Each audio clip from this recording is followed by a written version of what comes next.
3 பெருமையுடைய வார்த்தைகளை பாவித்தவர்களை அல் குர்ஆன் அளித்திருக்கிறது. அல் குர்ஆன் அவர்களை சபித்து பேசுகிறது. அல்லாஹ் அவர்களை அளித்திருக்கிறான். அதில் ஒருவன் தான் இப்லீஸ். இப்லீஸ் என்ன சொன்னான்?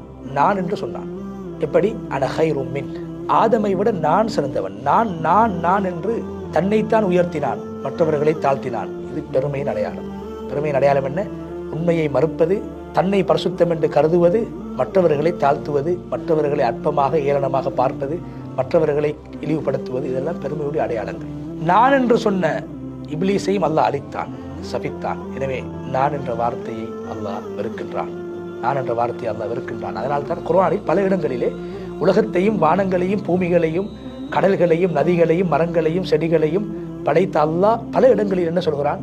நஹ்னு, நாம் படைத்தோம், நாம் படைத்தோம், நாம் படைத்தோம் என்று தான் மாத்திரம் செய்த செயல்களுக்கு நாம் நாம் என்று அல்லாஹ் கூட எங்களுக்கு பணிவைத்தான் சொல்லித் தருகிறான். நான் என்று மிக அரிதாகத்தான் அல்லாஹ் குர்ஆனிலே பேசியிருக்கிறான்.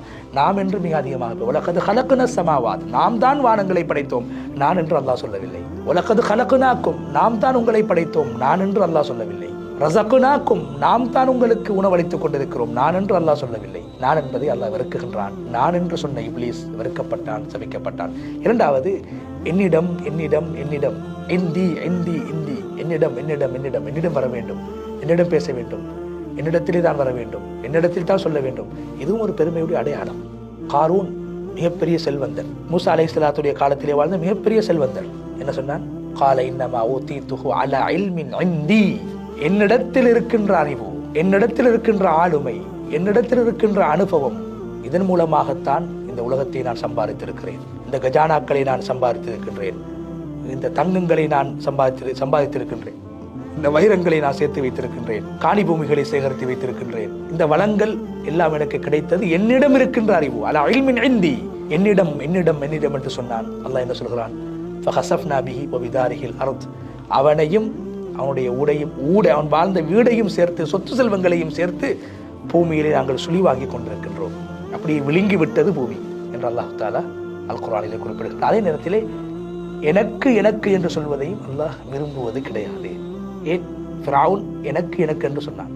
அலைஸலி முல்க், அலைஸலி முல்கு மிஸ்ர், அலைஸலி முல்கு மிஸ்ர், இந்த எகிப்துடைய ஆட்சி எனக்கல்லவா சொந்தம், எனக்கல்லவா எனக்கல்லவா லீ லீ என்று எனக்கு எனக்கு என்று சொன்னான்.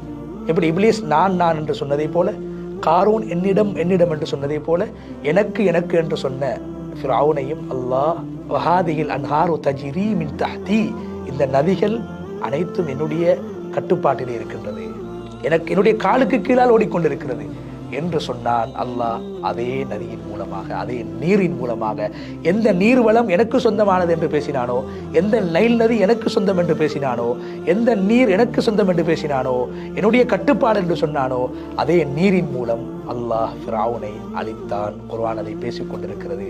கியாமத்துடைய நாள் வரைக்கும் உனக்கு பின்னால் வாழக்கூடியவர்களுக்கு படிப்பினைக்காக உன்னுடைய உடம்பையும் நாங்கள் பாதுகாத்து வைத்திருக்கிறோம் என்று அல்லாஹ் குர்ஆனிலே சொல்கிறான். பெருமை பிடித்தவர்கள் அழிந்து விடுவார்கள், அநியாயம் செய்தவர்கள் அழிக்கப்படுவதை போன்று பெருமை பிடித்தவர்களும் அழிந்து விடுவார்கள் என்பதை அல்லாஹ் இப்லீஸ், காரூன், ஃபிரௌன் போன்றவர்களுடைய இந்த நிகழ்வுகளின் மூலமாக அல்லாஹ் எங்களுக்கு விளங்கப்படுத்தி காட்டுகின்றான். இலங்கை வரலாற்றில் முதன்முறையாக அகில இலங்கை ஜம்இய்யத்துல் குர்ஆ அமைப்பு நடாத்தும் மாபெரும் கிராத் போட்டி. முதலில் மாகாண மட்டத்தில் போட்டியாளர்கள் தெரிவு செய்யப்பட்டு அதன் பின்னர் மாபெரும் இறுதிப் போட்டி கத்தார் நாட்டிலிருந்து வரும் பிரபல காரிகள் நடுவர்களாக தலைமை தாங்க இடம்பெறும். ஏற்கனவே பல மாகாணங்களில் இந்த போட்டி நிறைவு பெற்றுள்ள நிலையில் மேல் மாகாணத்துக்கான போட்டி செப்டம்பர் மாதம் 7ஆம் தேதி மயூரா பிளேஸ் முஹித்தீன் ஜும்மா பள்ளிவாசலில் நடைபெறும். மேல் மாகாணத்தில் உள்ள உங்கள் மதரசா மாணவர்களையும் ஆகஸ்ட் மாதம் 25ஆம் தேதிக்கு முன்னர் பதிவு செய்யுங்கள். போட்டியின் விண்ணப்பங்கள் மற்றும் மேலதிக தகவல்களை பெற்றுக்கொள்ள அஷேக் அல் காரி ரிஃப்ராஸ் அஸ்ஹரி 077 76 76 186, அஷேக் அல் காரி ஃபிர்னாஸ் ஷாஃபிஇ 076 77 78 787, அஷேக் அல் காரி அர்ஷத் ரஷாதி 077 22 54 415, அஷேக் அல் காரி அஸ்லம் ரஷாதி 077 56 31 582.